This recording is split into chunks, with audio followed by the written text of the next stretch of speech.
पिछले वीडियो में कंटिन्यूटी के कॉन्सेप्ट को समझे थे, उदाहरण भी लिए थे, उसके बारे में हम लोग कुछ समझे भी थे। यहाँ आज और भी कुछ क्वेश्चंस लेकर उस कॉन्सेप्ट को हम लोग क्लियर करते हैं कि कंटिन्यूटी क्या है। जैसा कि हमने कंटिन्यूटी के बारे में फर्स्ट वीडियो में ये समझाया था कि कंटिन्यूटी मतलब किसी फलन का लगातार क्या जारी होना। एल्जेब्रिक एक्सपेंशंस में आपको ज्योमेट्रिकल एक्सपेंशंस बताया गया था कि यदि ग्राफ प्लॉट किया जाए तो बिना कलम उठाए ग्राफ क्या कंटिन्यू जारी रहे।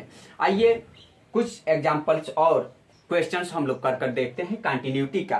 पहला क्वेश्चन हमारे पास क्वेश्चंस दिया गया है। फर्स्ट क्वेश्चंस हमारे पास है, यहाँ पे क्वेश्चंस दे रहा है। पहला क्वेश्चन क्या है कि आपको एफ एक्स इक्वल टू दिया गया है, एफ एक्स इक्वल टू दिया गया है, एफ एक्स इक्वल टू कोई फलन दिया गया है, एफ एक्स इक्वल टू फलन दे रहा है क्या एक्स प्लस टू दिया गया है और एक्स माइनस क्या दिया गया है x minus two.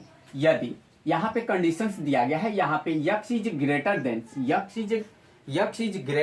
Equal than 1 और यहाँ पे x is less and equal than 1 और यह एक्स इज ग्रेटर देन 1। ये आपका कंडीशंस दिया गया है और इस कंडीशंस में आपसे पूछा जा रहा है कि फलन के कि यह x इक्वल टू 1 पर सातत्य है कि नहीं, कंटिन्यू है कि नहीं।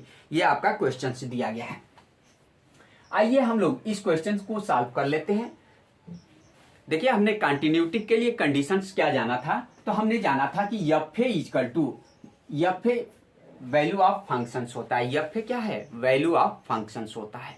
तो value of function is equal to left limit and also right limit, अर्थात value of functions left limit के बराबर हो और left limit is equal to क्या हो, राइट लिमिट, अर्थात लेफ्ट लिमिट, राइट लिमिट और वैल्यू ऑफ फंक्शन तीनों आपस में बराबर होते हैं तो हमारा दिया गया फलन क्या होता है, उस पॉइंट पे कंटिन्यू होता है। तो इसको जांच करने के लिए हम यहाँ पे कंडीशंस लिख दे रहे हैं कि एफ इक्वल टू ये क्या हो जाएगा limit h tends to 0, limit h tends to 0 और f A plus h equal to limit h tends to 0 f a minus h होता है। यह तीनों आपस में क्या, यह आपका राइट हैंड लिमिट कहलाता है। ये माइनस है ए माइनस एच, ये फंक्शंस ऑफ वैल्यू, ये राइट हैंड लिमिट और यह लेफ्ट हैंड लिमिट कहलाती है किस ए पॉइंट पे। तो यहाँ पे सबसे पहले हम वैल्यू ऑफ फंक्शंस ज्ञात कर लेते हैं। वैल्यू ऑफ फंक्शंस ज्ञात करेंगे तो यहाँ पे वैल्यू ऑफ फंक्शंस ज्ञात करने के लिए चूंकि वन फंक्शंस नहीं दिए गए हैं तो यह लेफ्ट लिमिट और राइट लिमिट हम ज्ञात कर लेते हैं। तो यहाँ पे लेफ्ट लिमिट पहले ज्ञात करेंगे तो लिमिट हमारा होगा लिमिट h टेंड्स टू 0 और ये क्या ज्ञात कर लेते हैं F A plus H implied A की जगह पे क्या दिया गया है, ध्यान दीजिए ए प्लस एच, तो ए प्लस यह ग्रेटर देन के लिए ये फंक्शन लेंगे और इसके लिए क्या हो जाएगा 1 प्लस एच इम्प्लाइड ये क्या हो जाएगा लिमिट h टेंड्स टू 0 और एफ क्या हो जाएगा 1 प्लस एच। अब आ जाइए 1 प्लस एच किस फंक्शंस में लगाएंगे, इस फलन्स में लगाएंगे। इस वाले में यह ग्रेटर देन है तो इस वाले में लगाएंगे तो ये आपका हो जाएगा लिमिट h टेंड्स टू 0 और यहाँ पे 1 प्लस एच इसमें रखेंगे अर्थात क्या हो जाएगा 1 प्लस एच और माइनस क्या हो जाएगा 2 हो जाएगा। अब इसमें लिमिट पुटअप कर दीजिए, तो लिमिट जब ही पुटअप करेंगे तो ध्यान दीजिए h इक्वल टू 0 तो ये वैल्यू आ जाएगा -1 आ जाएगा। ये वैल्यू h इक्वल टू 0 हमने रखा तो ये आ गया आपका -1, अर्थात आपका राइट हैंड लिमिट आ गया -1। लेफ्ट हैंड लिमिट आ जाइए तो लेफ्ट हैंड लिमिट निकालते हैं, लिमिट h टेंड्स टू 0 और f a minus H implied limit क्या हो जाएगा लिमिट h टेंड्स टू 0 और 1 माइनस एच हम लोग ज्ञात करेंगे तो इज इक्वल टू यह 1 माइनस एच अब इस फंक्शंस में रखेंगे तो 1 माइनस एच और प्लस क्या हो जाएगा 2 हो जाएगा। तो यहाँ पे ये लिमिट लगा देंगे, लिमिट h टेंड्स टू क्या है 0 है। तो अब जब ही लिमिट लगाएंगे यह वैल्यू खत्म हो जाएगा तो h की जगह पे 0 रखेंगे तो ये क्या हो जाएगा 3।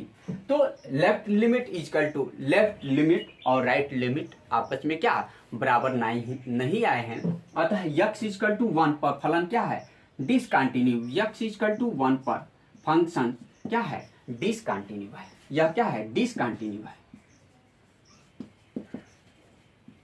डिसकंटिन्यू, यह फंक्शंस क्या है, डिसकंटिन्यू है, असांतत्य है।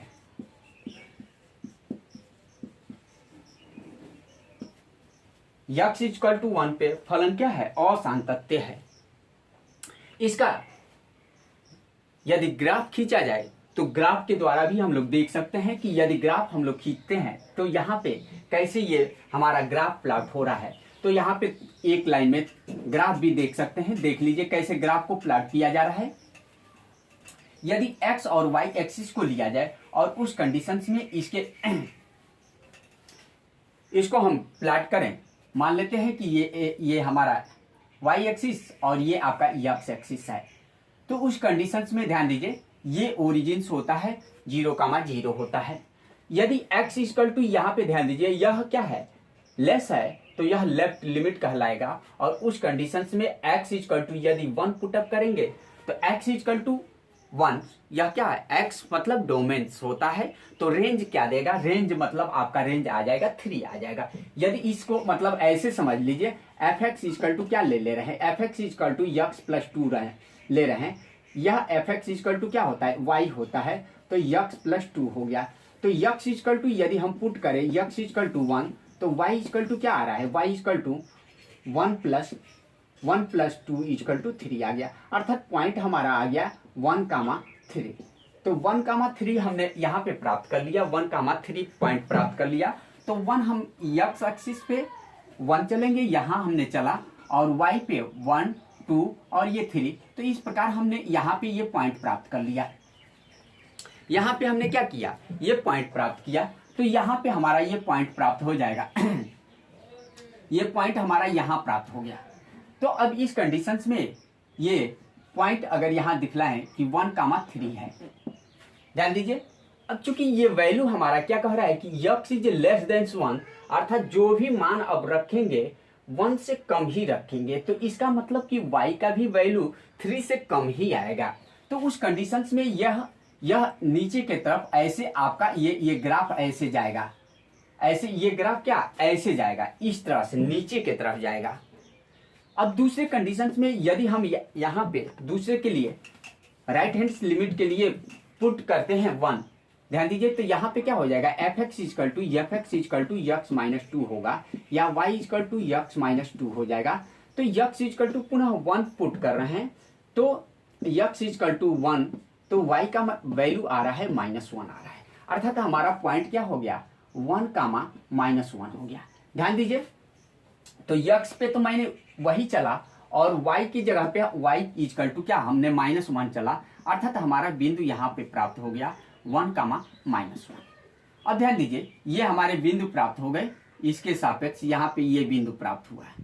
अब इसको चूंकि अब यहाँ पे जो चलेंगे या यहाँ पे हम लोग जो चलेंगे वह हमारा बिंदु, अब यह x इज ग्रेटर देन 1 है, तो x का वैल्यू हमेशा आगे बढ़ेगा, तो y का वैल्यू यहाँ पे ये आगे के तरफ जाएगा। तो इस कंडीशंस में यह ग्राफ ऐसे आपका आएगा, ये क्या ग्राफ ऐसे आ रहा है, इस प्रकार से ये ग्राफ जा रहा है।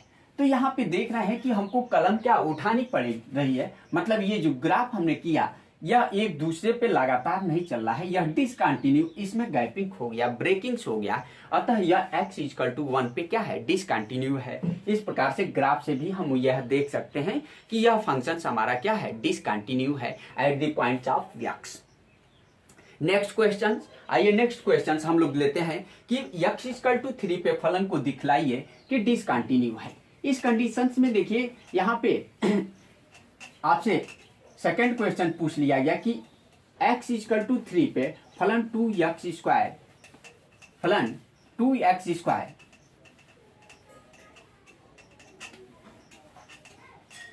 आपसे क्वेश्चन क्या पूछा गया कि क्वेश्चन पूछा जा रहा है कि fx इक्वल टू 2x² -1।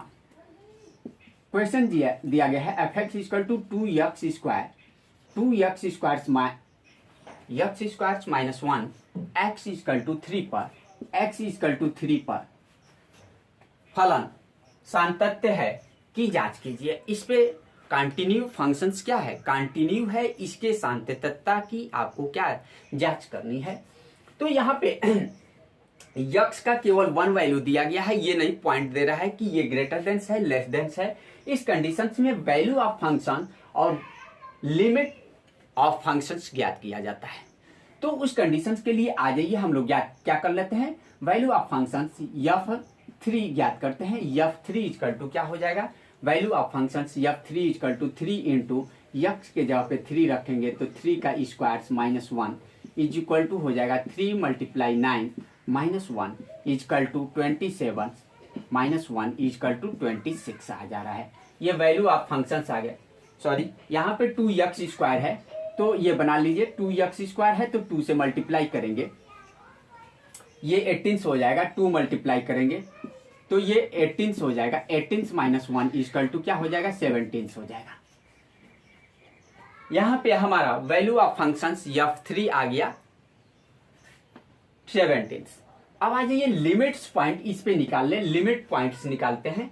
तो लिमिट्स पॉइंट अगर निकालेंगे तो यहाँ पे limits point, limit h tends to 0 और यहाँ पे हम 3 + h याद करते हैं।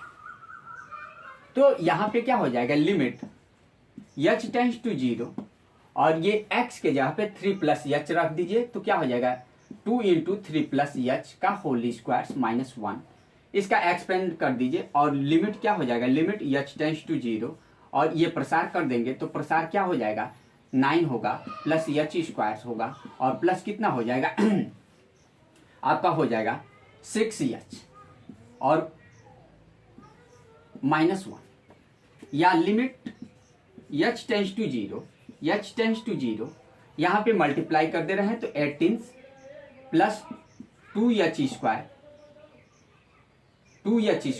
प्लस 12h और -1 हो जाएगा। 1 सब्सट्रैक्ट कर देंगे, लिमिट लगा देंगे, h इक्वल टू 0 रखेंगे तो ये वैल्यू 0 हो जाएगा और ये 1 सब्सट्रैक्ट करेंगे तो ये आ गया 17। अर्थात वैल्यू ऑफ फंक्शंस और वैल्यू ऑफ लिमिट दोनों मान क्या आ रहे हैं, समान आ रहे हैं। उस कंडीशंस में ये कह सकते हैं कि फंक्शंस क्या है, कंटिन्यू है। अर्थात हमारा दिया गया फलन क्या है, कंटिन्यू है। क्या at the point of x = 3 पर दिया गया फलन क्या होता है, कंटिन्यू होता है। दूसरी बात, कभी कभी कॉम्पिटिटिव एग्जाम्स में आपको जल्दीबाजी में करना हो तो इसके रूल्स को जानिए कि जो भी हमारे पॉलिनोमियल्स बहुपद होता है, एल्जेब्रिक जो होगा और वह बहुपद होगा, वह फलन क्या होता है, कंटिन्यू होता है। एल्जेब्रिक फंक्शन में बहुपद जो होंगे वह क्या होंगे, कंटिन्यू होंगे। तो इस प्रकार हम लोग कुछ कंटिन्यूटी के बारे में जाने। अगले नेक्स्ट वीडियो में हम लोग डिफरेंटिबिलिटी के बारे में जानेंगे और कुछ एग्जाम्पल भी जानेंगे। Thank you.